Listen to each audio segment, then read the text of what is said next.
52, many of you have heard about Nehemiah rebuilding the walls to Jerusalem to bring glory to God. In Nehemiah chapter 2, he approaches the king to ask for permission to go rebuild the wall.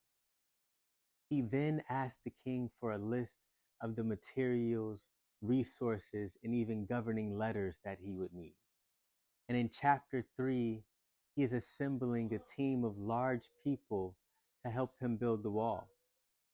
Much like God, we will approach the king and ask him for permission to chase our dreams.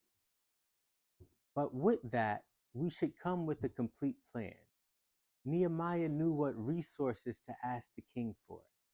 So God may tell you, chase that business, chase that dream, start the ministry, the company, and get married. But if you never ask God for the resources you need to complete the mission, you may find yourself stranded. Nehemiah also asked for the people he would need in chapter 3. It is possible that God did give you permission. Maybe you are on the right track with that business or venture. But who do you have to help you complete your goals? If your goals aren't being completed, it's quite possible you have not yet assembled the right team, because team building is dream building. So if you know you are on the right track, Group 52, but your dreams, goals, life remain stagnant, you must ask yourself, do I have the right resources?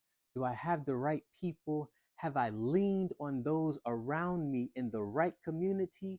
Or am I chasing those in another community that will never pull me towards my destination?